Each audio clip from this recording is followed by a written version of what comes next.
na aula passada, nós falamos de alguns conceitos, né? Demos continuidade à nossa primeira aula sobre cultura e basicamente definimos alguns modos de operação em relação ao funcionamento da cultura de maneira geral. Então, o primeiro ponto que se coloca é que para se adquirir a cultura, ou seja, a conditio sine qua non que se coloca é o aprendizado. E o aprendizado você precisa de estímulo. Sem estímulo cultural, não existe nenhum tipo de aprendizado cultural. E aqui, como nós falamos na aula passada, o aprendizado cultural não é uma prerrogativa dos seres humanos, ao contrário, é uma lógica universal a todos os mamíferos de maneira geral. E um exemplo interessante é observarmos os nossos primos genéticos, né? Os grandes primatas, como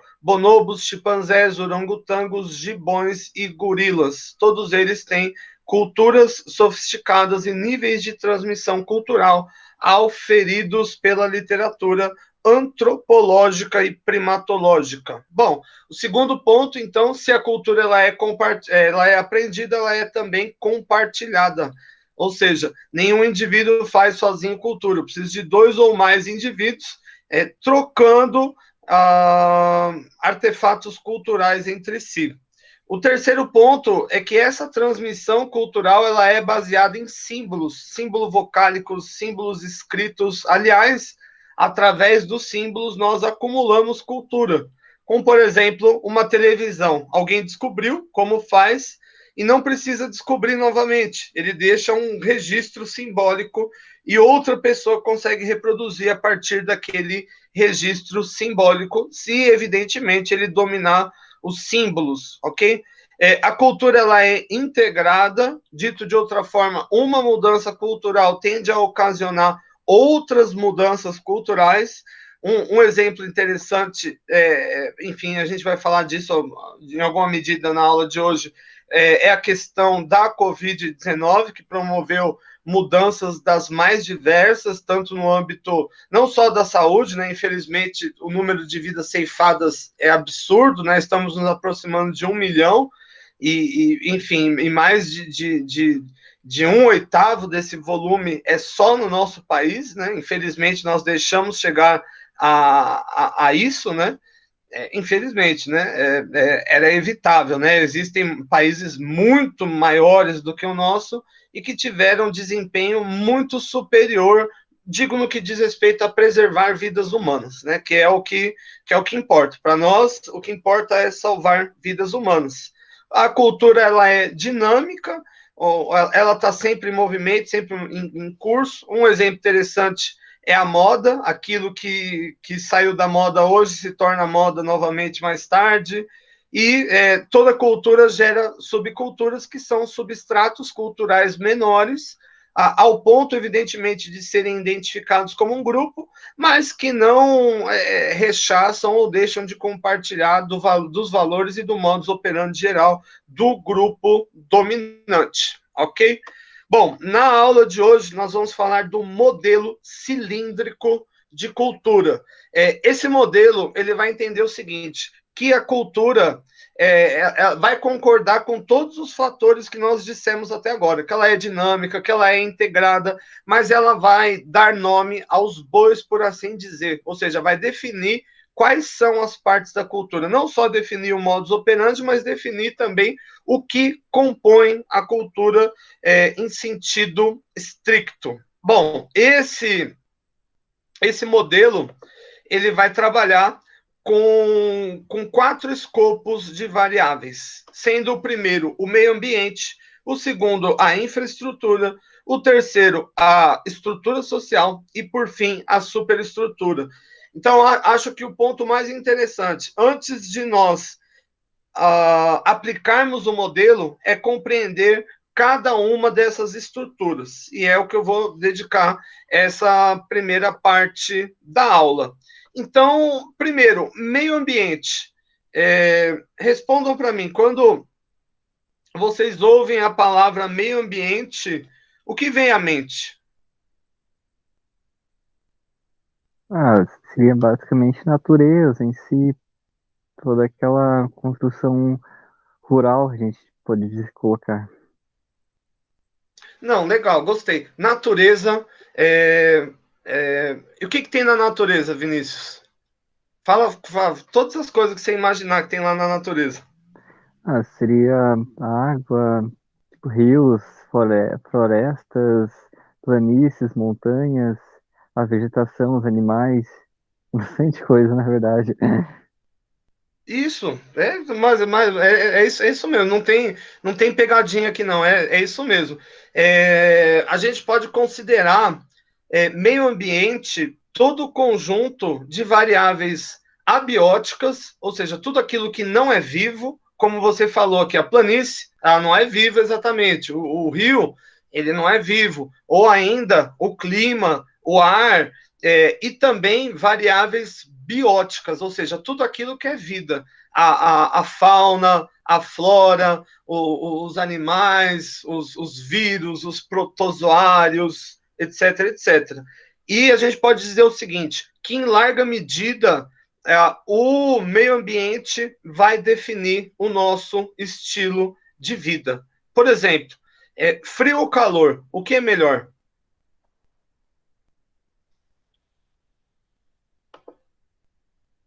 Frio, Com certeza, com certeza. Mas muda o nosso estilo de vida. Para se adaptar ao frio, tem que usar roupa quente, tem que, às vezes, fazer calefação no ambiente. Eu vou dar um exemplo. Na faculdade onde eu fiz o meu doutorado, na Kennedy, em Buenos Aires, é uma cidade, como que eu posso dizer, de climas muito extremos. Ou seja, o verão é quente pra caramba. E o frio é frio pra caramba também. Então, todas as salas de aula da faculdade, elas são adaptadas para os dois climas. Ou seja, você vai ter calefação com fogo, com gás, né? Calefação a gás, e deixa a sala bem quentinha mesmo, é gostoso ter sentar, enfim, você andar naquele frio na rua, né? Entra naquela sala aconchegante, e também ar-condicionado para os dias mais quentes. Eu tenho muitos colegas, por exemplo, em Manaus. Manaus, segundo eles, não dá para viver sem ar-condicionado. É um clima muito úmido, muito quente, chove praticamente todos os dias. Enfim, e claro que o nosso corpo ele vai se adaptar biologicamente às condições climáticas ao qual estamos mais acostumados. Por exemplo, os meus colegas lá no doutorado que não eram argentinos, que eram de outras partes do mundo, como por exemplo aqui do Brasil mesmo, de Manaus tinha bastante, tinha uma galera lá. Sei lá, você colocava o ar-condicionado na temperatura 17, todo mundo de Manaus já começava a tremer na sala, dizendo que o frio estava horrível, enfim, enquanto os demais estavam suando. Em larga medida, a maior parte da nossa, o que garante a nossa vida, né, no ponto de vista biológico, é o meio ambiente. Primeiro, nós precisamos ter uma temperatura adequada para a vida, uma temperatura muito quente, eu diria talvez acima de 45 graus, e uma temperatura muito fria, eu diria abaixo de 5 graus negativos, torna a vida muito difícil e, em alguns casos, totalmente inviável. Ou ainda, alguns cenários, né, modificados pelo ser humano tornam a vida inviável. Um exemplo interessante é Chernobyl. Então, em 1986, há mais ou menos 34 anos atrás, um desastre nuclear numa cidade chamada Piravat, enfim, ficou conhecido no planeta inteiro como o desastre de Chernobyl. Então, basicamente, eu não sei se vocês sabem como funciona um reator nuclear, mas ele trabalha com calor. E assim como um radiador de carro, ele precisa ter fluidos ali, né? Ele precisa de água para resfriar, e possivelmente uma falha no reator levou a explosão desse reator. E o que aconteceu de imediato? As pessoas tiveram que deixar a cidade. Isso já faz 34 anos e elas não conseguiram voltar para lá, né? A vida, né? A fauna e a flora, de alguma forma, se adaptaram. Podemos dizer que a fauna e a flora é mais rica hoje do que era na época, mas os níveis de radiação ainda são altíssimos. Fizeram um silo, se não me engano, em 2016 para cobrir esse reator, mas os níveis ainda são muito elevados. Um exemplo interessante: muitas pessoas, depois desse incidente, passaram aí na cidade a roubar itens, né, para vender no mercado negro. Enfim, tem comprador para tudo, né? Tem gente que compra até unha, pedaço de cabelo de pessoa. Porque não vai comprar itens de Chernobyl? E o que aconteceu? Muitas dessas pessoas que compraram esses itens de Chernobyl desenvolveram cânceres terríveis, cancros do tamanho de bolas de futebol. Enfim, o que denota aqui a importância do meio ambiente para a cultura, não só para a cultura, para o delineamento da cultura de maneira geral, mas também para a manutenção da nossa vida. O nosso ecossistema, ele é sensível, por assim dizer, e pequenas mudanças já seriam drásticas. Por exemplo, vamos supor que vamos fazer uma pergunta: o que seria pior, na opinião dos senhores, para o planeta? O planeta esquentar 2 graus ou esfriar 2 graus? O que seria pior? Se houvesse uma mudança climática, né, global, e ele esfria, ele pode... Diga lá, Andressa, perdão. Eu acho que esquentar. Por quê? Porque se esfriar, eu acho que o homem se adapta mais rápido, né? Mas quando ele esquenta demais, provavelmente nós vamos ficar sem água. Não, ok, não é uma hipótese ruim. Quem mais, gente? Só Andressa? Perdão, Andressa, diga lá. É que eu acho que o frio, a gente consegue vestir roupa, consegue uma adaptação. Mas já foi provado que acho que em 2050 vai estar tão quente que vai ser impossível haver vida na Terra, né? Tomara que você esteja errado. 2090, por aí, né? Alguns cientistas, eu vi alguns artigos, né? Já vamos estar mais velhinhos já, não? Até lá. Bom, se não parar esse consumo desenfreado, se não melhorar, porque tá aquecendo demais o planeta, né? E então não vai haver água. E realmente, se você olhar aí, não chove mais. E tudo tem um efeito da natureza, assim, que não tá berrando, não aguenta mais, né? Então eu acho que para mim eu acho que seria pior esquentar. Mas o equilíbrio é sempre bom, então o equilíbrio seria melhor. Não, o equilíbrio é o fundamental, é o que está garantindo que a gente está aqui ainda. Se a gente quebrar esse equilíbrio quebrado mesmo, enfim, só com adaptações tecnológicas muito extremas. Tanto é que já estamos fazendo planos para colonizar outros planetas, né? Como Marte, que está mais próximo, porque a gente não está dando conta de cuidar do nosso. Mas, enfim, eu vou falar brevemente aqui.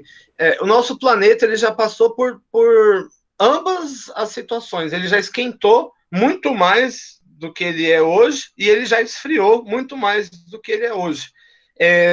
Vamos falar de alguns efeitos. Se eu reduzir 2 graus na temperatura do oceano, 2 graus a menos no oceano, qual é o efeito que eu vou ter? Mais de 2/3 de toda a vida marinha vai morrer. Simples assim.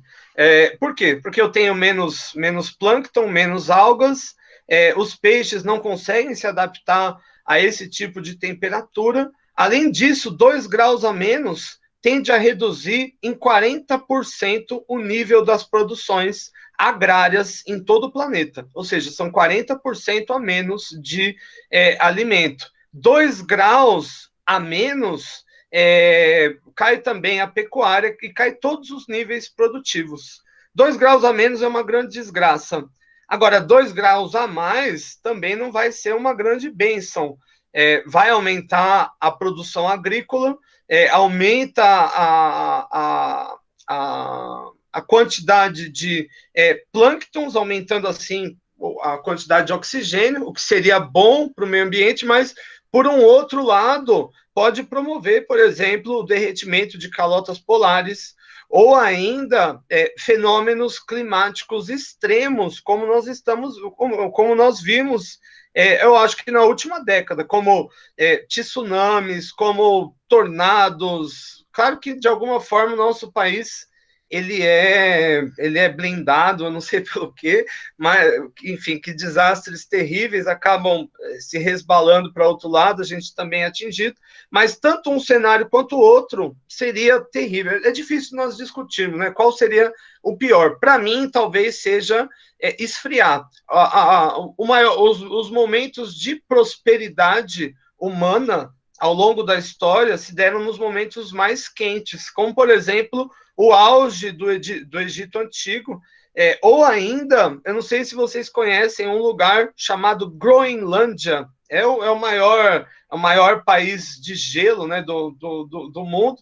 A Groenlândia pertence ao Canadá, inclusive os Estados Unidos tentaram comprar a Groenlândia, mas basicamente a Groenlândia é uma terra de gelo, e esse nome, Groenlândia, vem de Greenland, terra verde. Quando a Groenlândia foi descoberta, ela era, na verdade, uma floresta amazônica, cheia de vida, muito quente, mas as mudanças climáticas, não exatamente as promulgadas pelo homem, mas pelos próprios ciclos naturais, e aqui eu posso dizer que o que vai influenciar muito em relação a isso é a nossa distância em relação à nossa fonte de calor, que é o Sol, levaram, né, a Groenlândia a congelar totalmente, e hoje não tem floresta alguma. Aliás, a vida na Groenlândia é muito difícil e muito escassa. Mas, enfim, não é aqui uma discussão sobre o que é bom ou melhor, né? Mas uma discussão em prol do equilíbrio, né? A manutenção da vida humana,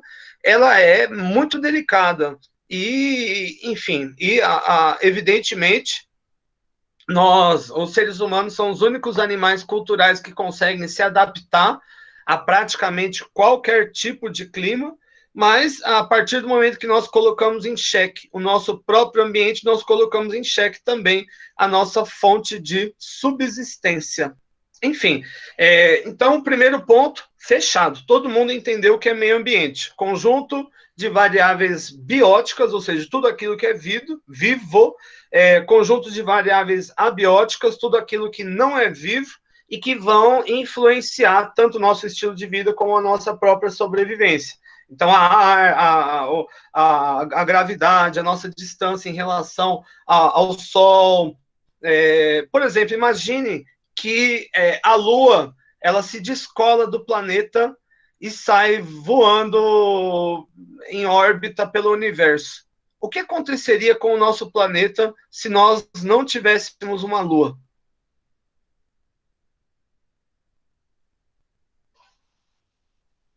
Influenciaria no meu signo?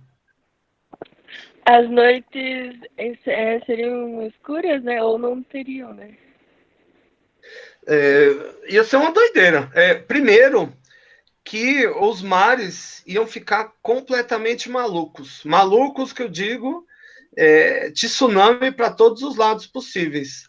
A Terra ia gelar em uma velocidade muito alta. Enfim, aliás, a Lua ela é interessante, porque a Lua terrestre ela é a única Lua que não gira em torno de si mesma. Se nós compararmos as outras luas, né, do nosso sistema, todas giram em torno de si mesma e giram em torno da Terra. A Lua, na verdade, ela fica sempre parada. Ela gira em torno da Terra, mas aquilo que a gente chama, né, de dark side of the moon, né, o lado negro da Lua, a gente nunca vê. Enfim, é uma variável, né, que poderia acontecer. Atualmente, o nosso planeta, ele segue uma rota, aliás, ele já segue nessa rota há 10 anos, de afastamento em relação ao Sol.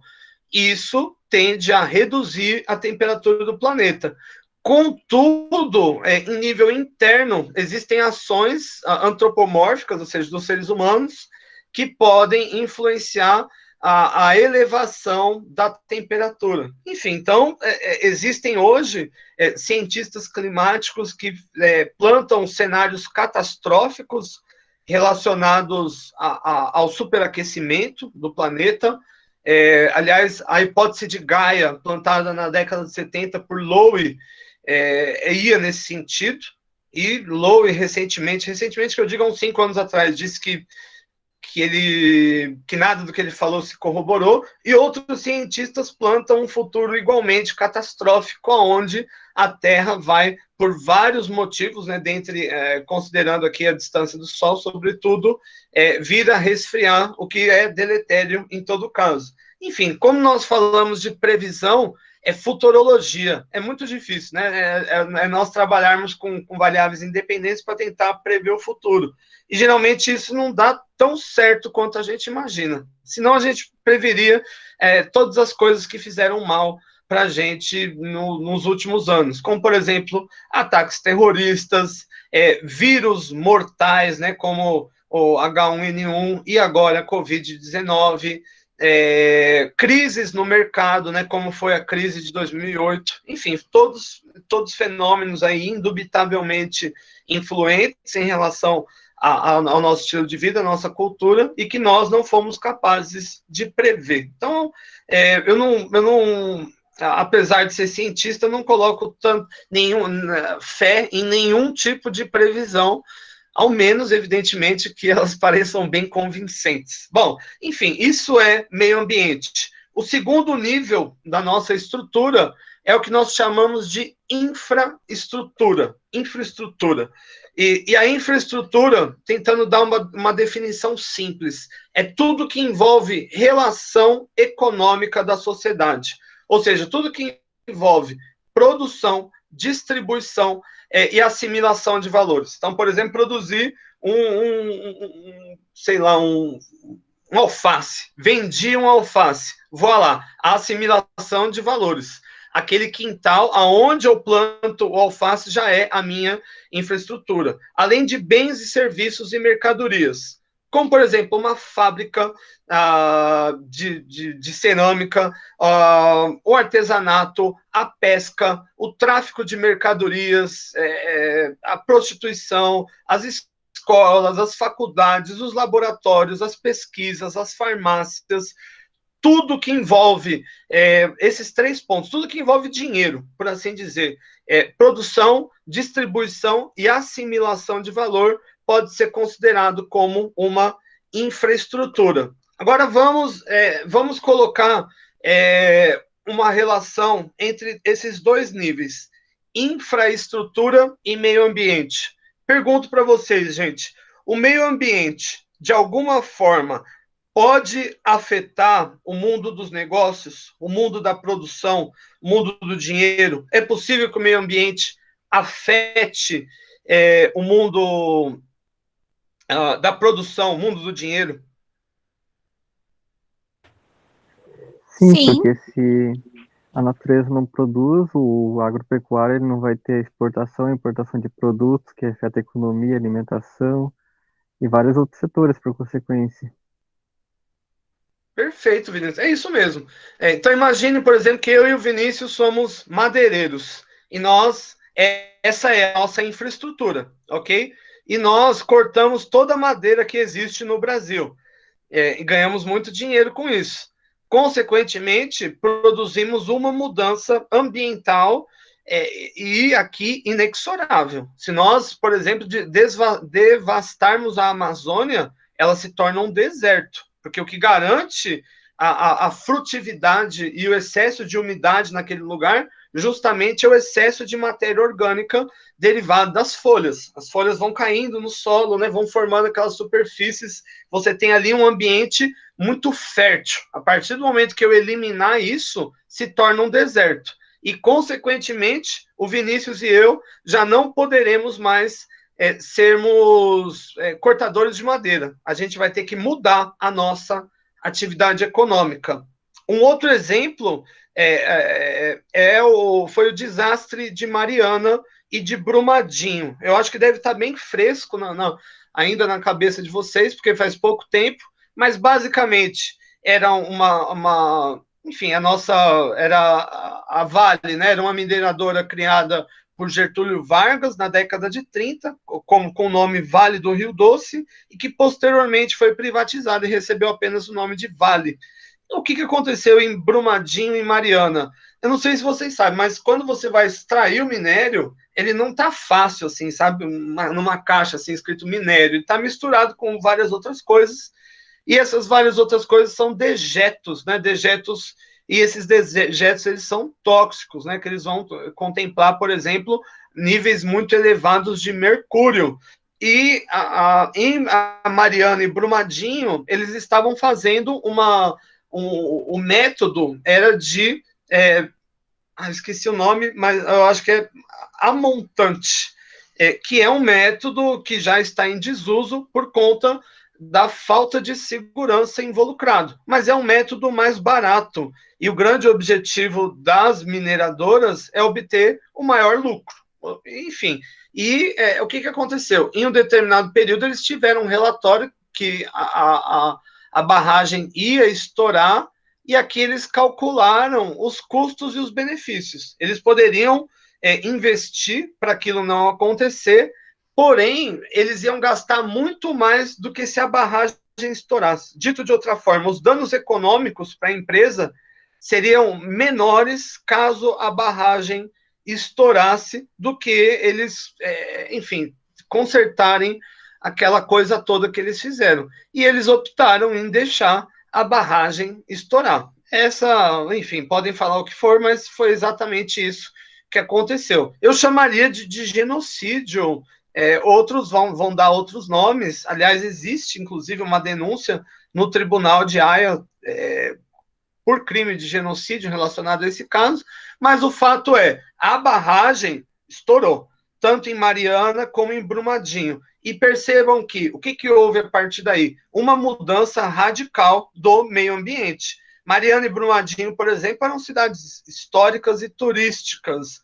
Hoje, elas não podem cumprir mais essa função, porque a lama cobriu tudo que havia de interesse, inviabilizou qualquer tipo de negócio. Como o Vinícius disse, então suponha que eu queira mudar. Não vou ser mais turismo, vai ser agricultura. Não dá também, não dá.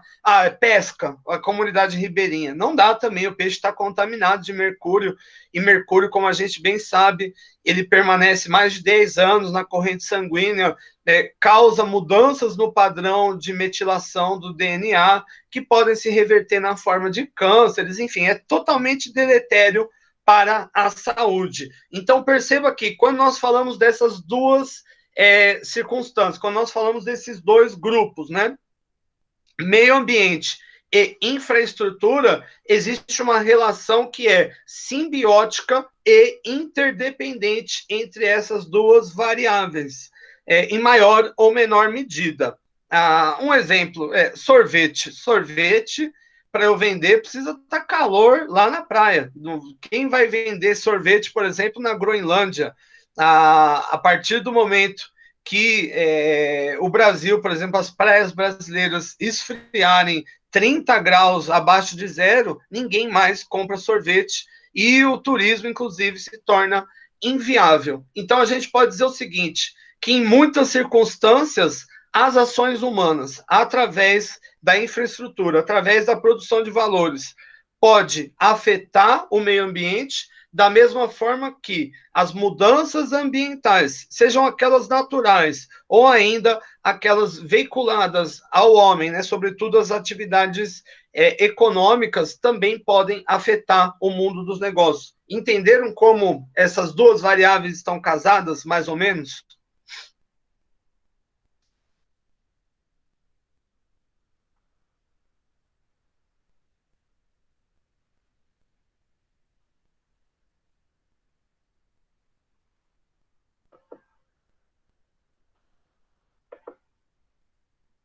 Ok. Bom, então, primeiro nível, meio ambiente, conjunto de variáveis bióticas e abióticas que garantem a nossa sobrevivência. Segundo nível, a infraestrutura. Então, infraestrutura não precisa decorar nada. É só vocês lembrarem da palavra dinheiro. Tudo que envolve dinheiro na sociedade. Envolve dinheiro na prostituição, nas grandes corporações transnacionais, na indústria bélica, enfim, em todos os setores, né, que envolvem a produção de valor, a assimilação de valor ou distribuição de valor por meio de bens ou serviços e mercadorias. E aqui nós falamos de uma interdependência entre as variáveis. O segundo nível, o terceiro nível, aqui nessa pirâmide estrutural, é a questão da estrutura social. Estrutura social. E estrutura social está fácil também de aferir o que é. Estrutura social é tudo que envolve regra e norma. Regra e norma. Por exemplo, dentro de uma faculdade, qual seria a estrutura social? O manual do aluno e também o manual do docente. Estas são as normas. E quem são os promulgadores das normas? Seriam os nossos reitores. No nosso país, quais são as normas? A Constituição, o Código Civil, o Código Penal, a legislação estadual, a legislação municipal. Quem são os promulgadores das ordens? O corpo legislativo municipal, na forma de vereadores, o corpo legislativo estadual, na forma de deputados estaduais, o corpo legislativo federal, na forma de deputados federais. Além disso, o executivo também promulga leis sob determinadas circunstâncias, sobretudo o executivo federal, e também o judiciário, quando toma uma decisão e gera uma jurisprudência, ele também está gerando uma lei. Ou seja, então, estrutura social diz respeito a normas, a regras, aquilo que é estabelecido a fim de balizar a nossa conduta, a fim de balizar o nosso comportamento. E aqui, de novo, a gente pode fazer um intercâmbio entre as variáveis. Então, imagine, por exemplo, que eu e o Vinícius somos madeireiros e surge uma lei proibindo o corte da madeira e estabelecendo uma vigilância muito crítica em relação a isso. A partir desse momento, a minha infraestrutura muda. Eu não posso mais ser madeireiro. E o meio ambiente também vai responder. A partir do momento que o corte de madeira não é tão intensivo, eu gero meios para o bioma se recuperar de uma maneira mais efetiva e, consequentemente, gerando efeitos benéficos ao meio ambiente. Um outro exemplo interessante, se nós formos essa lógica, né, foi a Covid-19. Bom, então, em resumo, né, como a maior parte das hipóteses diz que a Covid-19 surgiu por conta da prática de venda de animais exóticos. Então, em Wuhan, o que acontecia? Ou melhor, o que acontece ainda, porque não foi totalmente proibido? Você tem várias gaiolas nos mercados com animais diferentes. Boi, gado, gato, galinha, papagaio, cobra, morcego, todos os animais que vocês podem imaginar. Primeiro, a gente tem que imaginar, né? Por que eles vendem esses animais lá? Há uma razão para isso. E a gente pode colocar a princípio na lei, a princípio na estrutura social. Quando houve a revolução cultural de Mao Tse-tung, o que houve? Qual era o cenário chinês? Uma extrema pobreza, uma pobreza somada a uma subnutrição. Então, o governo promulgou uma lei, e lei é estrutura social, dizendo que todos os animais poderiam ser consumidos pelos chineses, porque os animais também eram uma posse do Partido Comunista Chinês, de acordo com essa lei. A partir desse momento, então, ok? Estrutura social. A partir desse momento, eu crio o quê? Um mercado, uma nova infraestrutura. Se nós pensarmos no meio ambiente, o meio ambiente chinês, a China é um país muito grande, com uma fauna e flora imensa, Então, consequentemente, eu tenho muitos produtos, por assim dizer, advindos desse meio ambiente para alimentar essa infraestrutura. Mas percebam o seguinte, na natureza, esses animais eles não convivem tão perto uns dos outros, como, por exemplo, cobras, morcegos, baratas, aranhas, cachorros, geralmente um está meio longe do outro. A partir do momento que eu promovo um negócio onde todos eles estão aglutinados, eu gero um meio para a transmissão de doenças entre animais. E aqui eu gero um potencial risco ao ser humano. Então, a hipótese que se tem é que, possivelmente, houve aqui uma convergência entre o vírus, o coronavírus, né?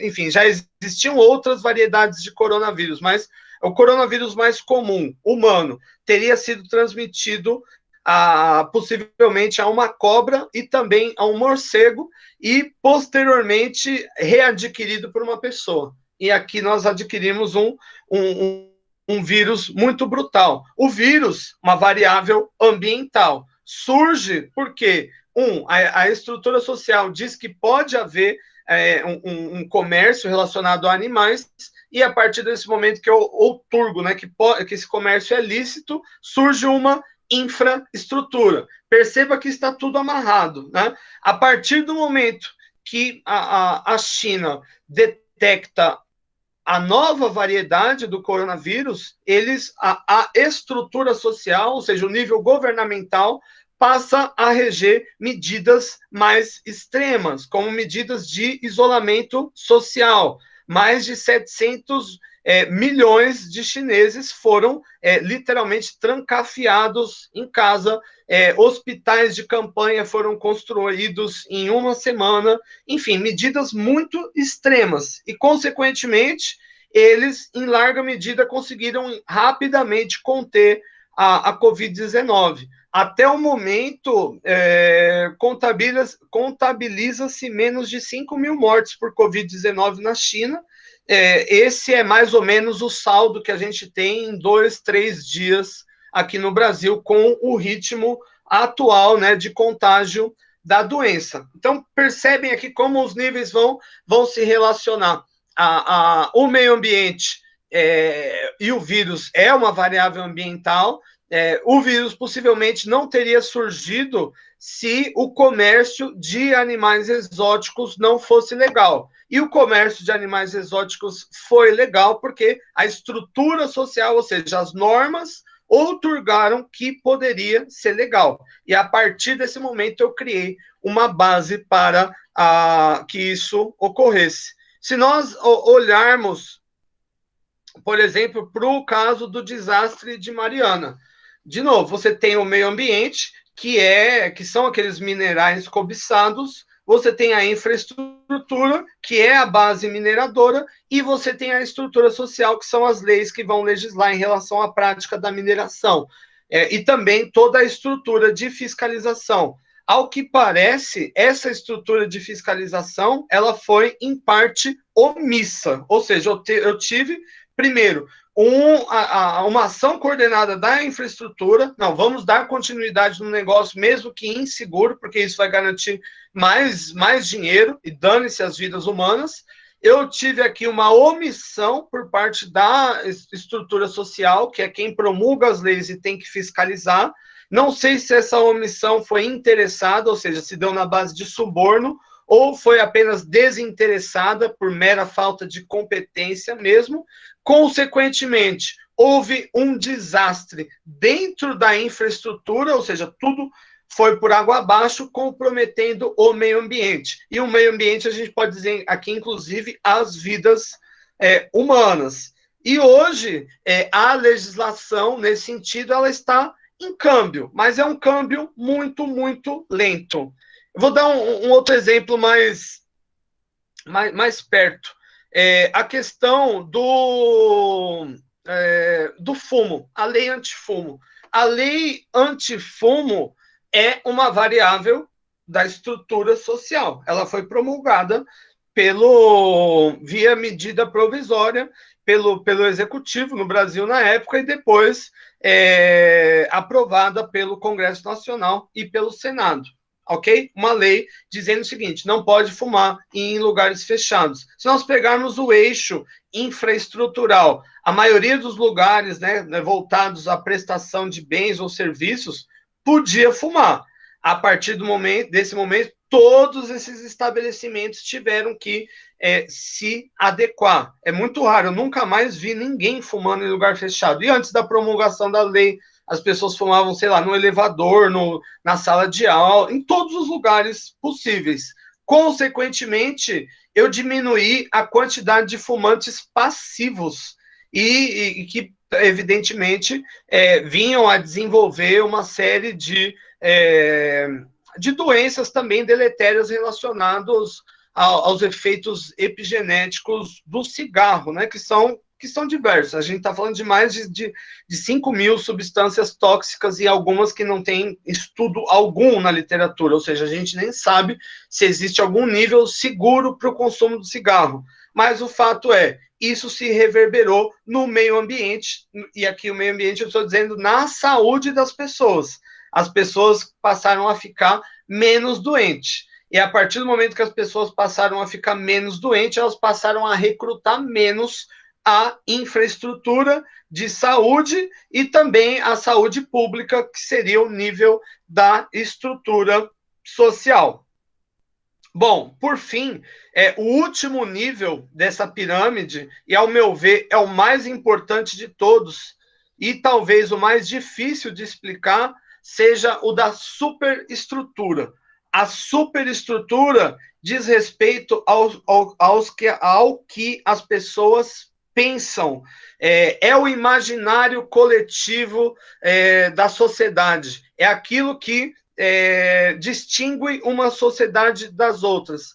São os valores, ideias e percepções que estão socialmente distribuídos. Como, por exemplo, se eu perguntar aqui para vocês qual time que vocês torcem, vocês vão me falar times diversos: Corinthians, Palmeiras, 15 de Piracicaba, todos times de futebol. Por quê? Porque isso faz parte do imaginário coletivo, faz parte da nossa superestrutura. Obviamente, essa resposta ia diferir se eu questionasse em outro cenário, como, por exemplo, no Canadá, onde as pessoas não gostam de futebol e sim de hóquei. Isso é a superestrutura. É aquilo que você pensa, é aquilo que você acredita e que, em larga medida, vai lastrear o seu escopo de ação. Por exemplo, vamos imaginar a atual crise da Covid-19 no Brasil. E inclusive, a nossa pergunta da questão de presença.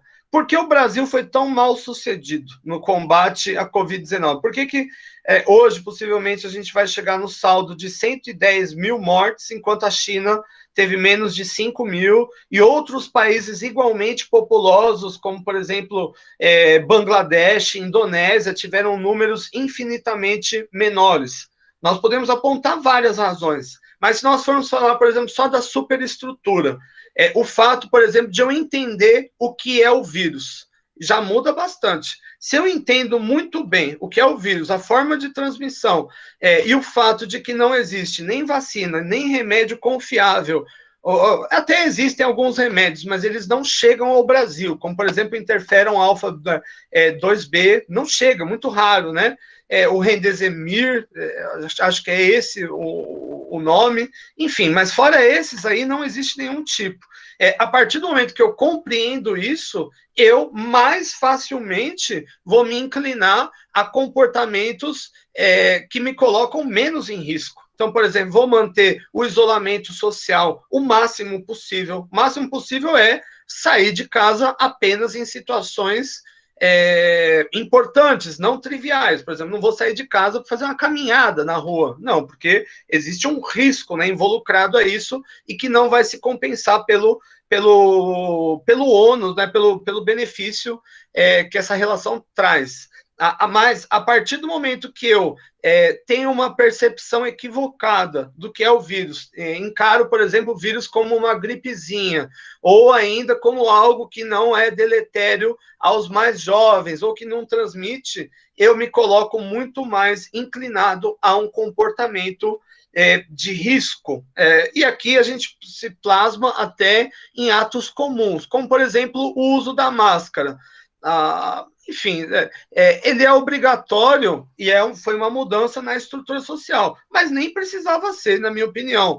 A maior parte das pessoas, enfim, elas deveriam ser informadas e só a informação por si só já, né, fala, pô, pegar coronavírus, posso ter sequelas pelo resto da vida, posso ter embolia, posso ter AVC, posso ter isso, tô fora, né, tô fora. Aliás, todo mundo se beneficia, né, do achatamento da curva de contágio, porque eu posso, inclusive, pensar em voltar à normalidade. Um exemplo interessante é a Nova Zelândia. A Nova Zelândia conseguiu mitigar completamente o vírus e já mais de 100 dias não anuncia nenhum novo caso. Evidentemente, aqui eu tenho um conjunto de variáveis. Vamos olhar apenas para a Nova Zelândia. Primeiro, o meio ambiente. O vírus chegou rápido lá. Enfim, porque está perto, pelo simples fato da proximidade em relação à Ásia e também pela Nova Zelândia ter um fluxo internacional de turistas, de negócio muito grande. Já fez chegar muito rápido lá o vírus. Agora, a estrutura social. A estrutura social, ela reagiu muito rápido. Ela promulgou rapidamente a obrigatoriedade do isolamento social, estabeleceu um forte lockdown, o que, em alguma medida, atingiu a infraestrutura, né, os comércios, a base produtiva. Contudo, no nível da estrutura social, ofereceram o quê? Incentivos financeiros para que essas empresas ficassem fechadas, ou seja, fechadas sim, mas quebrada jamais. E além disso, na estrutura social, houve o quê? Um intenso programa de conscientização das populações. Então, por exemplo, a presidente da Nova Zelândia, todos os dias estava na televisão, todos os dias, falando 3, 4 horas por dia, fica em casa, máscara, álcool em gel, não é para visitar outra pessoa, não é para isso, não é para isso, e consequentemente eles tiveram um resultado muito melhor, por quê? Porque isso afetou significativamente a superestrutura, ou seja, a forma das pessoas pensarem. Ninguém aqui na Nova Zelândia ficou achando, não, estão me impondo coisas. Não, todo mundo entendeu. Falou, não, o governo, ele quer me proteger. Enfim, eu preciso também colaborar com isso. Isso inclinou as pessoas muito mais a cumprirem as medidas de isolamento e distanciamento social, levando, assim, a mitigação plena da Covid-19. Então, a gente falou aqui de todos os cenários. Vamos imaginar um outro exemplo. A greve dos caminhoneiros. O que aconteceu? Não sei se vocês se lembram do que foi a greve dos caminhoneiros, mas o fato uma mudança. Os caminhoneiros, que é a infraestrutura, pararam para fazer pressão em relação à estrutura social, para que a estrutura social, por sua vez, promovesse a diminuição artificial do preço do óleo diesel, viabilizando, assim, mais lucros para os caminhoneiros. Então, aqui eu tenho duas partes. A infraestrutura pressionando a estrutura social. Primeiro, o que mudou no meio ambiente? Tudo. Trânsito absurdo, enfim, desses caminhões parados. Além disso, as mercadorias não chegavam, né, aos lugares, né, afetando a estrutura, a infraestrutura, de maneira geral, e, em última instância, isso afetou a superestrutura. As pessoas ficaram com medo de escassez. Um exemplo interessante foram as filas imensas que se formaram em postos de gasolina. Além disso, brigas, as pessoas brigavam, inclusive eu mesmo presenciei uma briga num posto, as pessoas se estapearam porque elas queriam comprar gasolina. Aqui é uma mudança que começou na infraestrutura, afetou a estrutura social, o meio ambiente e também a superestrutura. Eu vou compartilhar brevemente a tela para mostrar para vocês. Só isso de mortes na China? Acho que sim, vou dar uma conferida aqui. Deixa eu ver aqui. Acho que sim. Eu tenho. Eu sigo várias estatísticas, mas a princípio sim. Na China houve um período muito elevado, como nós estamos vendo aqui. Não, como nós estamos vendo aqui, só aqui nos Estados Unidos mesmo. Em nenhum lugar se admitiu isso, mas na China, em um determinado período, morria 300 pessoas por dia.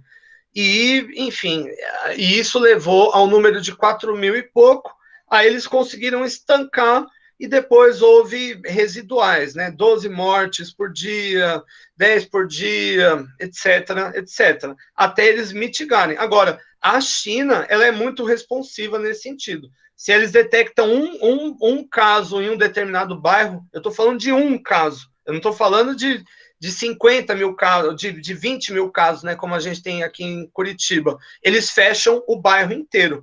Em semana passada, eles fecharam eu não me lembro agora a região, gente. É Wuhan? Não, não era em Wuhan, era Macau. Se não me engano, era em Macau. Fecharam um bairro porque tinha 2 casos de coronavírus, e eu estou falando de um bairro do tamanho de Curitiba, um bairro com 1 milhão de pessoas. Fecharam esse bairro por mais ou menos 15 dias, porque eles detectaram 2 casos de Covid-19. Aí defender o governo, aí é questão de paixão.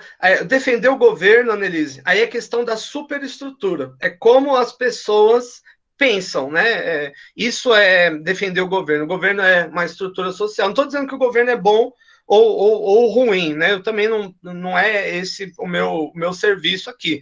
Mas apontar como se dá, né? A defesa do governo é algo natural também, em qualquer tipo de sociedade democrática, porque isso faz parte da superestrutura, né? Claro que o Brasil, né, se a gente falar só de Covid-19, ele adotou um posicionamento muito exótico, né, que não foi visto aliás, nós podemos falar do G4 da Covid-19, né, que são os 4 países negacionistas. O Brasil adotou o mesmo parâmetro da Nicarágua, da Bielorrússia e do Turcomenistão. São esses 3 países. Insemelhante, esses 3 países são países ditatoriais, né, que os ditadores simplesmente negaram a existência da Covid-19. Na Nicarágua, por exemplo, o ditador chegou a falar que era uma gripezinha, que era algo inofensivo. No Turcomenistão, proibiram falar a palavra Covid, não pode falar a palavra Covid. Na Bielorrússia, também no mesmo sentido, e, consequentemente, esses países também tiveram resultados desastrosos. Não existe mágica, né, para falar a verdade, é um conjunto de coisas, né? Quando a gente fala da Covid-19 em específico, para a gente casar todos os níveis aqui. Primeiro, uma variável ambiental. Entenderam muito bem por que surgiu. Por que vai se disseminar tão rápido pelo mundo? Por conta da infraestrutura. O mundo está todo conectado, né? As pessoas viajam para lá e para cá, por isso que se espalha rápido. A infraestrutura. A resposta é governamental. Cada governo respondeu de um jeito. Os governos que tiveram resposta fraca ou demoraram para responder tiveram que arcar com a consequência deletéria disso, como, por exemplo, a Suécia. Aliás, inclusive o prefeito de Curitiba, no começo da crise, falou, não, aqui a gente vai adotar o modelo sueco. E nunca justificou o que é o modelo sueco e o porquê que ele escolheu o modelo sueco. Mas na Suécia eles adotaram medidas menos restritivas do que dos demais países nórdicos. E não teve milagre, né, gente? Morreu 8 vezes mais do que morreu em todos os países nórdicos juntos, né? Simples, era óbvio, né, que isso ia acontecer. No Reino Unido, por exemplo, Boris Johnson foi o último, né, país da América, da Europa a se tocar, né? Falou, não, vamos deixar tocar aqui e tal, mas a partir do momento que eles tiveram acesso ao relatório do Imperial College London e da quantidade de mortos que derivaria daquilo, aí eles mudaram a postura rapidamente. Mesma coisa nos Estados Unidos, né? Então, de novo, respostas governamentais. E, por fim, o imaginário coletivo da sociedade. Como as pessoas encaram isso em locais onde eu consigo conscientizar largamente a população, eu nem preciso de medidas tão restritivas governamentais para estabelecer um controle, como foi o caso da Nova Zelândia. Hoje, as regras da Nova Zelândia, elas são muito menos restritivas. Claro que o menos restritiva não é também o que a gente está aferindo aqui na nossa cidade, que é medida alguma. Não, tem, né? Tem horário para funcionar, algumas coisas não vão funcionar, enfim. Tem ali um contrato, ou a questão da quarentena, né? Todo mundo que chega no país tem que fazer 14 dias de quarentena. Enfim, isso é óbvio, né? Não tem outro caminho. Agora, aqui, né? Se nós formos verificar, foi tudo muito confuso. Então, primeiro, se eu for falar, né, de governo federal, até o momento, por exemplo, o governo federal já faz quase 6 meses que nós estamos em pandemia, ele não apresentou um plano de diretriz nacional de como vai ser o combate à Covid-19. Vocês entendem isso, que não existe esse plano? Ele não fez ainda. Aliás, ele estava sendo feito por Nelson Teich, que foi o segundo ministro da Saúde dentro ainda dessa pandemia, mas ele foi simplesmente ignorado também, essa diretriz que ele fez. Enfim, diretriz boa, diretriz ruim, a gente não tem nenhuma ainda. Número de testes. O Brasil é o país, um dos países do mundo que menos testa pessoas. Você não vai ter milagre, né? Você não tem, então, uma coordenação do governo federal do que fazer. Aqui, compra de respirador, coisa médica, a gente deixou para comprar no auge da crise. E no auge da crise fica mais caro, né? Uma questão infraestrutural. O Brasil, nós já tínhamos notícia de que a crise chegaria em março aqui no Brasil, no começo de janeiro. A ABIN fez um relatório ao governo federal, inclusive aquele tal de Ramagem, né, que assinou esse relatório, dizendo tudo isso, que se as medidas não fossem levadas ao extremo, a gente chegaria em mais ou menos 100 mil mortes até agosto, mas que se as medidas fossem extremas, elas seriam inferiores a 10 mil mortes. Enfim, aqui cada governante, ele buscou o seu próprio objetivo, e a população também acabou entrando num negócio que a gente pode chamar de fadiga em relação às instituições. Enfim, algumas pessoas simplesmente cansaram, falaram, não dá mais para ficar se restringindo, outras se desmotivaram pelo comportamento irresponsivo das outras pessoas, mas o fato tudo é reversível. Dá para reverter? Qual é a expectativa? Né? Então, segundo a Universidade de Washington, eu posso passar a previsão para vocês, a expectativa até o final do ano, 210 mil mortes no Brasil, ok? Se a gente continuar como está, né? Com só o álcoolzinho em gel, a máscarazinha no queixo, aquela coisa toda. Agora, se nós tomarmos medidas drásticas, nós podemos brecar isso, enfim, e parar agora. Ao invés de ter 1.000 mortes por dia, né? Como nós estamos tendo há 12 semanas, não aconteceu em nenhum lugar, nem nos Estados Unidos, a média móvel foi tão alta, apesar do número absoluto ser tão alto, né? Se nós estabelecermos medidas agora, nós podemos brecar o contágio agora e evitar esse número de mortes. Só que isso, evidentemente, exige muitas coisas. Primeiro, o meio ambiente. O Brasil ele é um país heterogêneo, muito grande, muito diferente, o que dificulta os níveis de ação, principalmente quando o governo, né, que é a estrutura social, não tem uma diretriz voltada para o combate, né, pensando em todos os estados. O sul do país, por exemplo, foi o último a entrar na crise e entrou de cabeça, né? Em parte entrou de cabeça, por quê? Porque demorou muito para as coisas piorarem aqui, e isso alterou artificialmente a superestrutura, a forma de pensar das pessoas. Muita gente acha que acabou a pandemia, que é normal, que já pode tocar a vida normal, enfim. não existe normal, não existe, nunca mais vai existir normal. Esse é um ponto importante da gente destacar, né? Não existe isso. Tem gente, por exemplo, falando sério de voltar à aula. Imagina, gente, voltar à aula de criancinha. Como que você vai falar, né, para uma criança de 4 anos? Você não pode brincar com o seu amiguinho, viu? Você tem que manter 2 metros de distância dele, você não pode relar nele.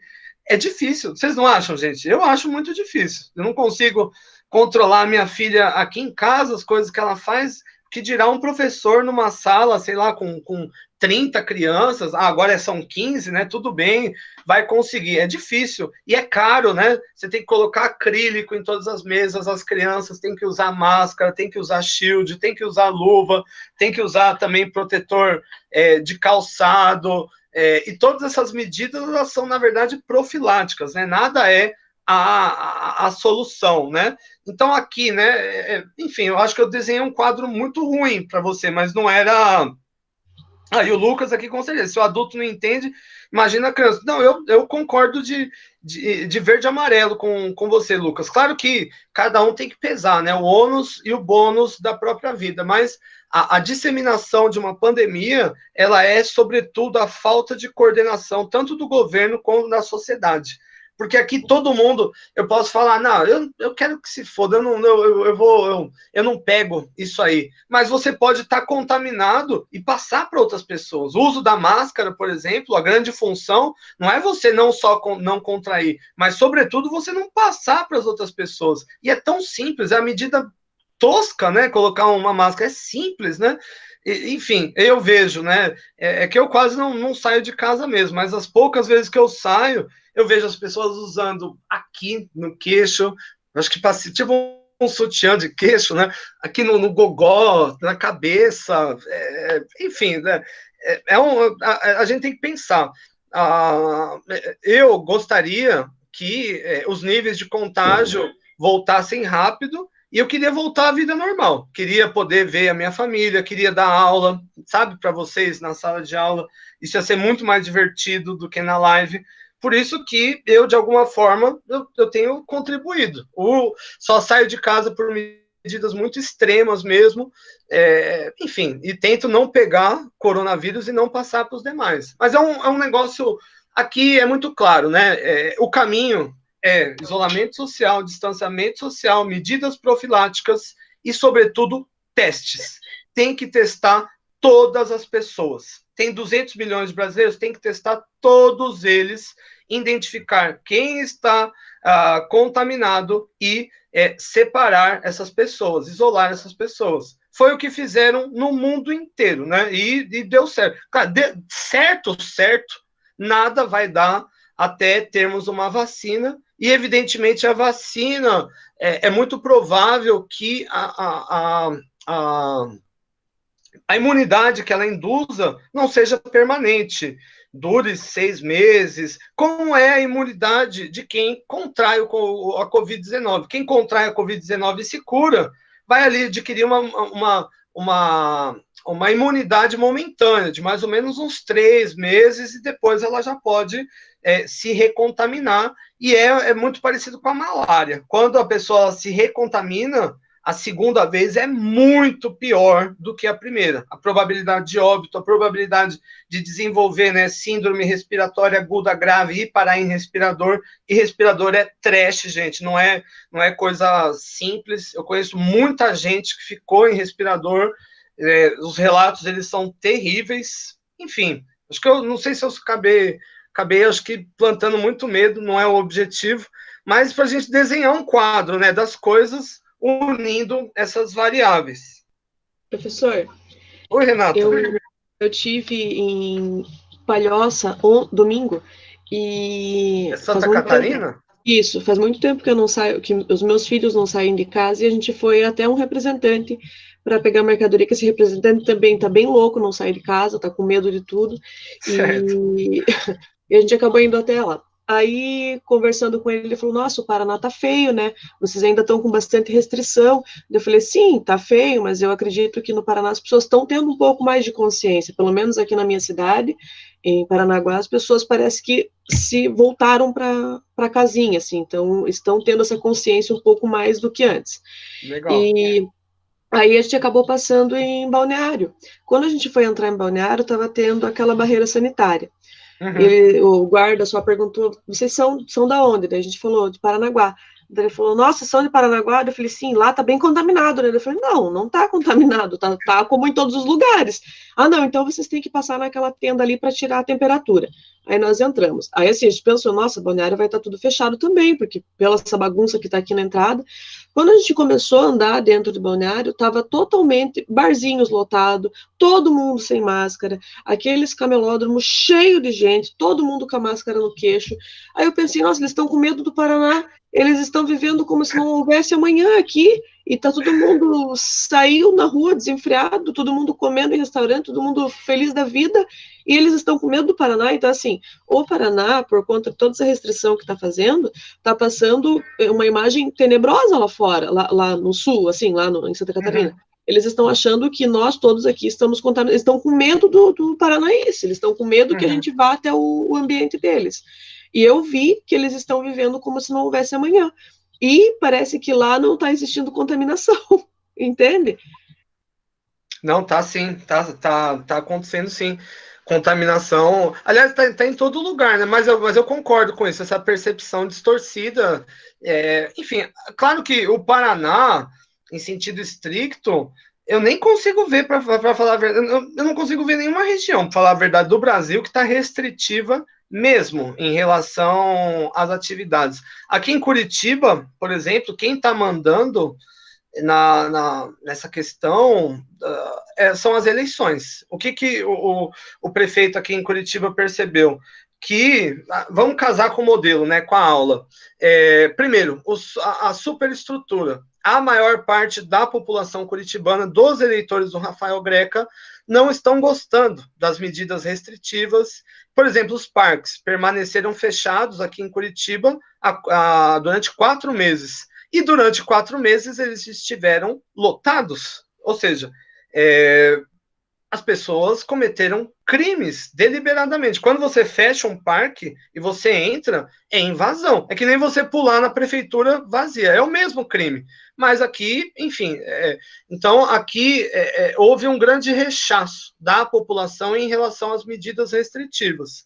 E ao invés do prefeito, né, que é a superestrutura, a estrutura social, adotar um padrão técnico, ele adotou um padrão teatral, carismático, a fim de ganhar votos. Então, ele mudou ontem a bandeira, né, ao invés de ser bandeira laranja, agora é amarela, dizendo que as coisas melhoraram. Mas a média de mortes aqui em Curitiba, ela subiu em relação ao começo da bandeira laranja. Começou a bandeira laranja com 5 mortes por dia, agora estamos em 14 mortes por dia, e também a quantidade de leitos de UTI reduziu, né, em relação ao começo, né, da bandeira laranja. Era 70% de UTI ocupada, agora a gente gira entre 88% e 90%. 88%, 90% de ocupação de UTI, como bem diz o pessoal o Tedros Adhanom, por exemplo, da OMS, é inadmissível e exerce uma pressão psicológica e física imensa em relação aos profissionais de saúde. Aliás, os profissionais de saúde aqui no Paraná estão morrendo, enfim, por omissão, né? Enfim, então, deixa eu só compartilhar para eu mostrar o modelinho para vocês, gente.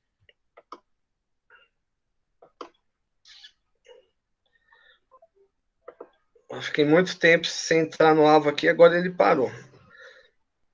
Ok? Bom, tá em inglês aqui, mas dá para entender. Então, o primeiro nível, aqui em volta o verdinho, meio ambiente. E o meio ambiente vai influenciar tudo. Vai influenciar a infraestrutura, ou seja, a base econômica, vai influenciar a estrutura social, que é da onde saem as leis e as normas da sociedade, e vai influenciar a superestrutura, que é o imaginário coletivo, né, o conjunto de ideias, valores e percepções. E cada uma aqui, das variáveis exerce pressão em relação a uma outra. Vamos começar, então, aqui a questão da Covid-19. Surge no meio ambiente. Surge no meio ambiente La China, por quê? Porque a estrutura social permite a venda desses animais nesse tipo de mercado. Além disso, a infraestrutura ela se mantém porque o imaginário social lá da sociedade chinesa não vê nada de errado em comer esses animais. A crise, né, vai se disseminar pelo mundo por conta da infraestrutura, afinal o mundo ele está todo conectado, né? Um tênis Nike, por exemplo, é uma marca americana, nunca vai ser fabricado nos Estados Unidos, né? É em Taiwan, é no Vietnã, é na China, enfim, isso denota as características básicas, né, do processo da globalização. A partir do momento que ele alcança outros países, a estrutura social, ou seja, os governos respondem rapidamente, como nós vimos na Europa, por exemplo, um amplo lockdown, e isso influenciou a superestrutura. Lembra que o pessoal ficava cantando nas varandas, na Itália, vai passar, aquela onda de solidariedade, de conscientização, enfim, um conjunto. Consequentemente, isso, se nós pensarmos em alguns lugares como a Nova Zelândia. Nova Zelândia estabeleceu leis restritivas e também estabeleceu um programa de conscientização das pessoas. Isso mudou a superestrutura, levando as pessoas a se cuidarem muito mais, e também o funcionamento da infraestrutura, que se tornou muito mais restrito. Como consequência, eles acabaram definitivamente com o vírus no meio ambiente. No Brasil, quando isso chega, chega também por conta da infraestrutura, um vírus importado de fora, e possivelmente chegou durante o Carnaval. Aliás, já era uma tragédia anunciada, né? O Carnaval ele teria que ter sido cancelado, e o Carnaval do ano que vem já foi cancelado, né? Por conta disso, mas chegou por conta do Carnaval, pela infraestrutura. Os governos responderam aqui no Brasil de forma fraca e descoordenada. O governo federal, por exemplo, infelizmente, trocou 3 vezes de ministro da Saúde. Aliás, trocou 2 vezes. Agora, quem está no poder é o Pazuello, que não é ministro da Saúde, ou seja, faz 3 meses que que o nosso governo não tem ministro da Saúde. Além disso, não existe nenhuma diretriz nacional de como o coronavírus deve ser combatido. O ministro Nelson Tais chegou a desenhar uma medida que eu achei bem interessante, uma planilha, mas não foi para frente. Nosso governo não compra testes, não está estabelecendo novas medidas, e o imaginário social está confuso. Uma parte da população acha, por exemplo, que não é um vírus tão perigoso assim, outros que o pior já passou, e outros que é necessário tomar medidas. Quando nós temos a superestrutura dessa forma, do que a gente está falando? De polarização. E uma sociedade polarizada, ela não é unida, ela não é engajada, ela não é coesa, ela não gera empatia pelo próximo. E, consequentemente, nós temos o quê? A falha de tudo, né? Então, a infraestrutura aqui no Brasil não teve acesso a crédito barato. Infelizmente, o auxílio emergencial que o governo forneceu foi um valor muito baixo, né, de R$600, comparados, por exemplo, ao que foi ofertado nos Estados Unidos, né, $1.500, ou ainda na França, 2.000 euros, enfim, foi muito baixo, o que levou ao aumento, né, do desemprego e também da precarização das condições do trabalho, agravando ainda mais os efeitos da crise. O governo, de maneira geral, os municípios seguem em ano eleitoral, então estão buscando mais medidas para aumentar o capital social dos prefeitos do que combater a Covid-19. E, enfim, aqui a superestrutura está uma loucura, né? As pessoas, algumas acham que tem que se cuidar, outras não sabem exatamente, falta coordenação. E, consequentemente, o vírus vem, enfim, não encontrando nenhum tipo de barreira para se espalhar. Ele vem seguindo o curso natural da doença. Se nós compararmos, por exemplo, os valores, eu estava fazendo isso ontem, os valores que o Brasil gastou com o combate à Covid que outros países gastaram. Não é exatamente um valor baixo, é um valor até significativamente até mais alto. Mas os resultados que a gente denota, que a gente vê, denota o seguinte: uma falta de eficiência. Foi um dinheiro mal gasto. O dinheiro teria que ser gasto, por exemplo, com compra de testes. E eu já ouvi relato de pessoas que, mesmo com os sintomas, não conseguem se testar. E, aliás, os testes não deveriam ser apenas para os sintomáticos, deveria ser para toda a população brasileira, para se estabelecer o controle. Deveria ter sido investido em a infraestrutura de saúde, o que não ocorreu, apesar de nós sabermos 3 meses antes que a crise ia chegar aqui, nós não fizemos absolutamente nada. Enfim, e a superestrutura acaba retroalimentando todas essas circunstâncias. Claro que esse modelo aqui eu falei da Covid porque é um assunto que está em voga, é um assunto da vez, mas a gente pode usar para tentar interpretar qualquer tipo de fenômeno cultural, como, por exemplo, a greve dos caminhoneiros. A greve dos caminhoneiros, ela começa aqui na infraestrutura por conta do aumento do preço do óleo diesel, a fim de pressionar a estrutura social, o governo, para que ele abaixe o preço. Isso afetou a superestrutura. Muitas pessoas passaram a apoiar os caminhoneiros, outras a rechaçar, e outras ficaram completamente malucas, batendo umas nas outras em postos de gasolinas, em mercados, para disputar os alimentos. E também o meio ambiente sofreu também alterações, algumas positivas.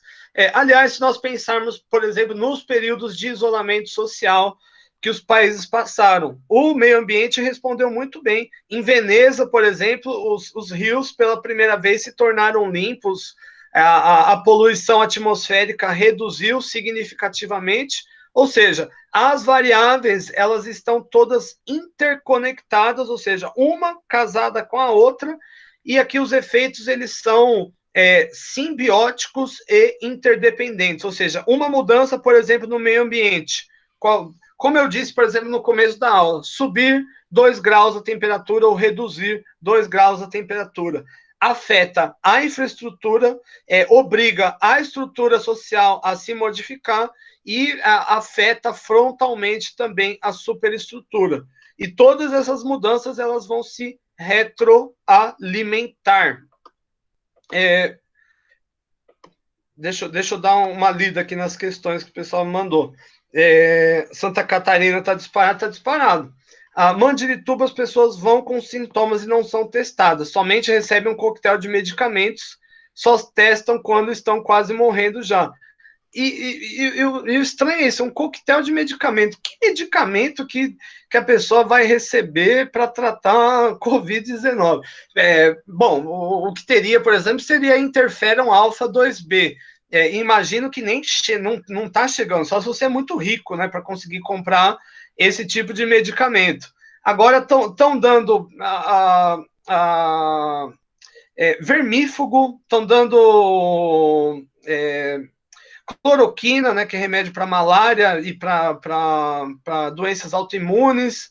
Estão dando vários medicamentos que não têm relação alguma. Aliás, o governo, em determinado período, fez uma espécie de um pacotinho parecido com, sabe, dia de Cosme e Damião, que você ganha aquela sacola de doces, com medicamentos sem funcionalidade nenhuma, todos apenas paliativos. Enfim, e tratamento, gente, não é com paliativo. O tratamento, ele tem que ser sério.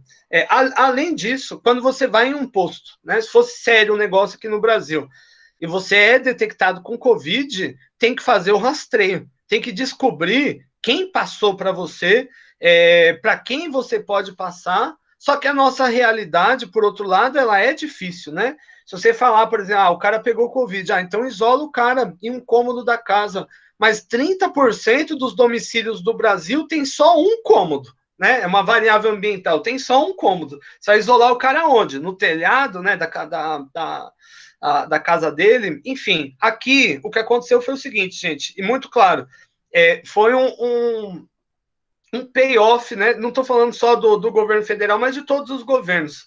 Eles perceberam os impactos econômicos, como que isso ia afetar a opinião pública. Então, eles perceberam o seguinte, no caso do governo federal aqui no Brasil, morreu 110 mil pessoas e possivelmente vão morrer mais 100 até o fim do ano.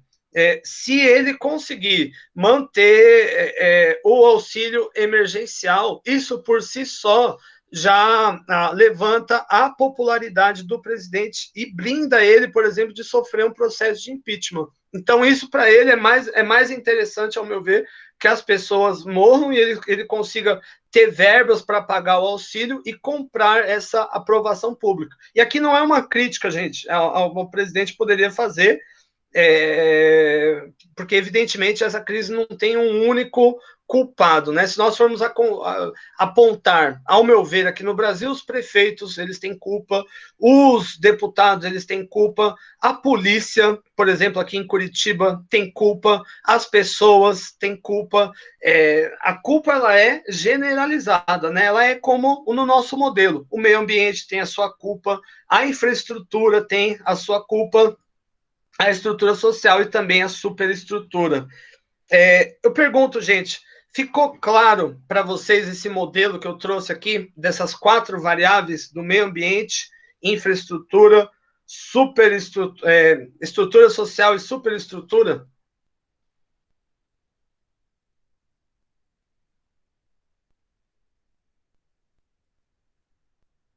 Sim. Sim, sim. Ok, gente, esse é o momento. Se tiver qualquer dúvida, qualquer questão, que eu sei que às vezes pode haver confusão por causa de nomenclatura, mas é dando nome aos bois que a gente consegue enxergar as variáveis e a forma como elas se relacionam. Bom, legal. Então, se não teve grandes dúvidas, eu vou ler com vocês a nossa questão de presença.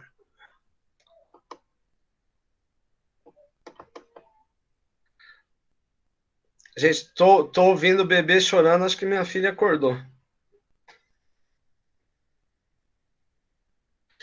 Um dia eu trago ela aqui para dar um oizinho.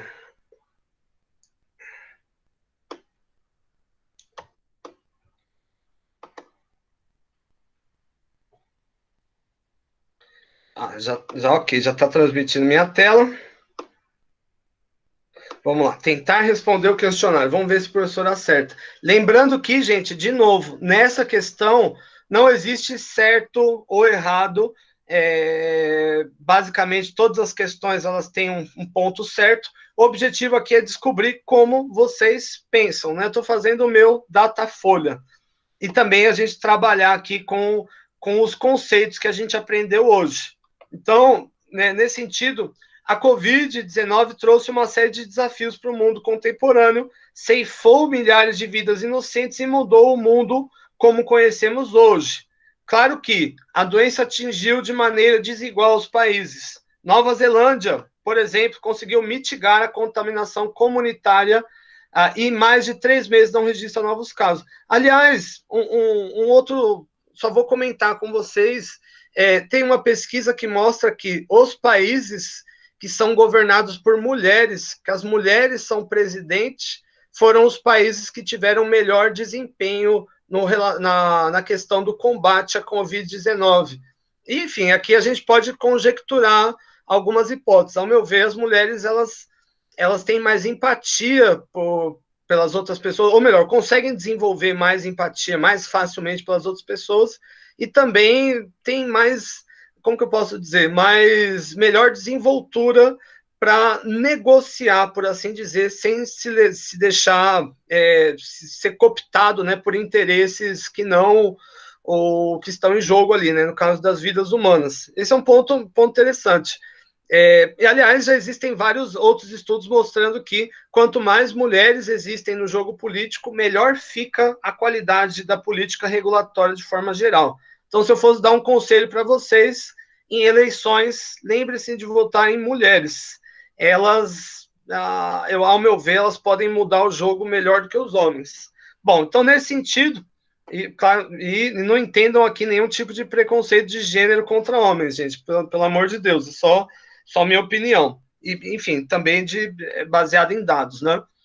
Nesse jogo, o pior desempenho observado até o presente, ou seja, os países que mais tiveram mortes e contaminação foram Estados Unidos e Brasil, né? E hoje o epicentro, né, da Covid-19 é justamente as Américas, né? Não é nem tão mais preocupante em outras regiões. As Américas, elas são o berço da Covid-19, principalmente o Brasil. O Brasil é o país mais preocupante do planeta nesse sentido. Bom, países muito maiores e populosos que os Estados Unidos e o Brasil, apesar de terem enfrentado e ainda enfrentarem problemas sérios relacionados à Covid, tiveram um resultado muito menos desastroso que o Brasil. É o caso, por exemplo, da China, Índia. China e Índia, junto, equivalem a 2 bilhões e meio de pessoas, quase 3 bilhões de pessoas. E a gente tem uma população de 2 milhões de pessoas. Aqui morreu 110 mil pessoas. Na China, esse número está alto, né? Enfim, acima de 40 mil, de 30 mil. Na China, quase 5 mil, mas aqui a gente tem, somando os dois aqui, né? Vamos chutar o máximo, né? 50 mil para uma população de 2 bilhões e meio de pessoas, para nós aqui com 200 milhões de pessoas, 110 mil mortos. Ou seja, o nosso desempenho foi muito pior. Foi um desempenho totalmente desastroso, né? Aí aqui os dois ministros da saúde, o ministro Mandetta, que ao meu ver teve um resultado interessante no começo, tinha dificuldade, evidentemente, de negociar, de comprar coisas, mas estabelecia, ao meu ver, um nível de diálogo interessante com as pessoas ouviam ele, isso mudava a superestrutura. Ministro Nelson Teich, mais técnico, um dono de redes de hospitais, formado em economia, em saúde, estava preocupado em desenhar uma diretriz nacional de combate à Covid-19, e ele fez isso, mas acabou sendo exonerado, tanto um quanto o outro, sem nenhum tipo de justificação plausível. E, nesse momento, assume esse senhor, que é o Pazuello, que não é médico, é formado em logística e paraquedismo, e 90% das mortes ocorreram na gestão desse homem aqui. E o governo, até o momento, não indicou quem vai ser o ministro da Saúde. Ao meu ver, enfim, não é uma crítica de novo ao governo, mas isso é meio que urgente, né? Já era hora de ter publicado a diretriz de como o Brasil vai combater a Covid-19 e também de escolher um ministro da Saúde. Seria importante, né? Lembrando que esse quadro de 200 mil mortes no final do ano não é inexorável. Mudanças que nós fizermos hoje no presente podem reverter esse quadro. Então, escolher um ministro, comprar os testes que até hoje a gente não comprou, enfim, fazer ali um isolamento mais sério, orientar muito bem a população. Televisão, por exemplo, poderia ser um canal para isso, né? As pessoas, o ministro, tem um ministro da Saúde, né, falando todos os dias. Enfim, o caminho é reversível, né? Bom, referente ao que pode ter dado errado na luta contra a Covid-19 no Brasil, ou seja, o que deu errado, assinale a alternativa que, em sua opinião, tem maior aderência. Então, primeiro, no Brasil, tanto a estrutura social, os políticos, como também a infraestrutura, empresas, fizeram tudo o que estava ao alcance, sem poupar esforços para mitigar ao máximo a curva de contaminação do novo coronavírus. 2. No Brasil, a infraestrutura, de maneira geral, pressionou muito, ou seja, a base produtiva, né, a infraestrutura, de maneira geral, pressionou muito a estrutura social, o governo, levando assim os políticos a serem negligentes com as medidas de combate à Covid-19. No Brasil, o padrão de clima e o tamanho do território, meio ambiente, demasiadamente heterogêneo, dificultou o trabalho de coordenação das medidas de combate à Covid-19 por parte da estrutura social do governo. No Brasil, tanto o atraso tecnológico como a falta de comprometimento por parte da estrutura social e da superestrutura levaram ao combate da... Aqui tá Covid-19, gente, mas eu escrevi errado, erro de ortografia. É Covid, tá legal, gente? Da Covid-19 ser articulado, o que de um lado prejudicou bruscamente a infraestrutura, sem, contudo, afetar de maneira mais significativa a curva de contágio da Covid-19, meio ambiente. Se bem que eu gostei, Chovid é tipo um Covid-19, né?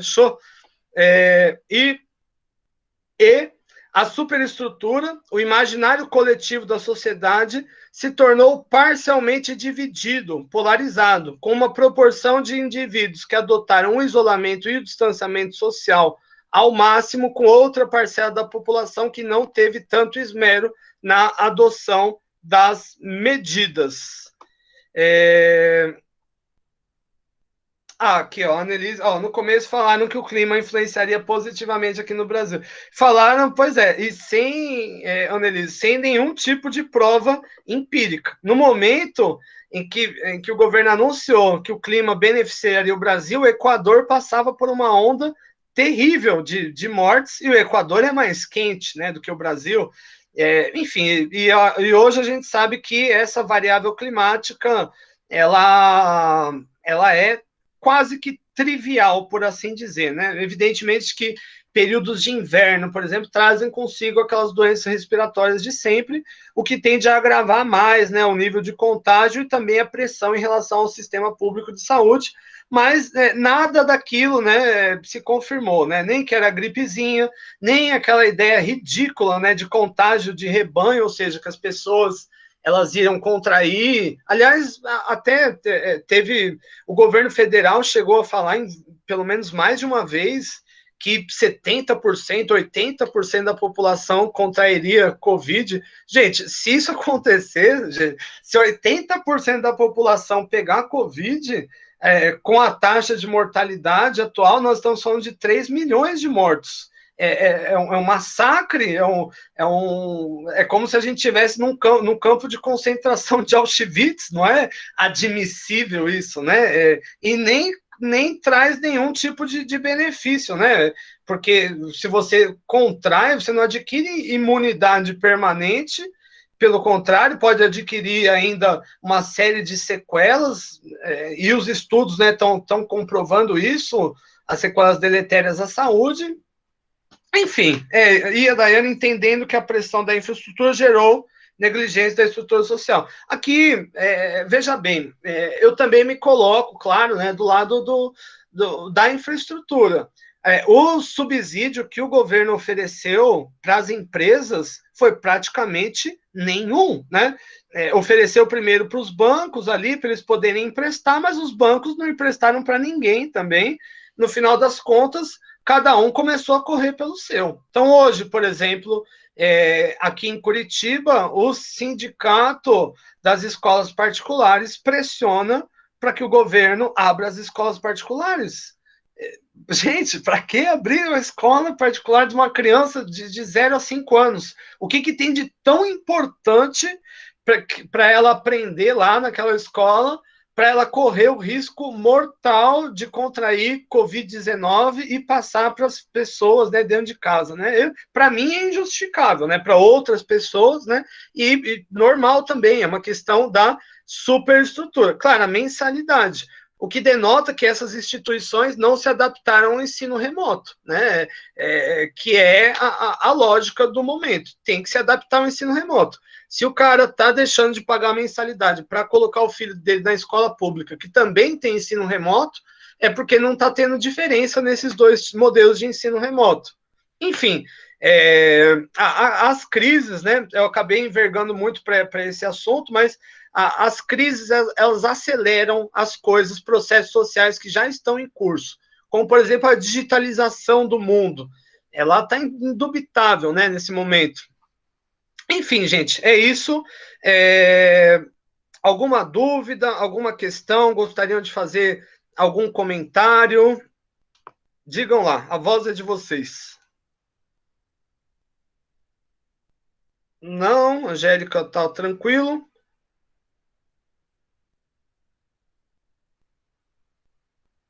E os demais, gente? Tá tranquilo? Na boa, então. Legal, gente. Legal. Então, em suma, meio ambiente, conjunto de variáveis bióticas e abióticas que garantem nossa sobrevivência, infraestrutura, base produtiva da sociedade, estrutura social, normas, regras, leis, governos e superestrutura é a nossa mente, né? É o nosso consciente coletivo, né? São os valores e percepções e ideias compartilhados. É isso, gente. Valeu, então. Paz, amor, saúde. Se cuidem e na semana que vem, se, enfim, o mundo não estiver acabado ainda, estaremos aqui no mesmo bate-horário e no mesmo bate-canal. Obrigado, gente. Tudo de bom. Tchau, tchau. Valeu. Tchau, professor. Até. Até. Valeu.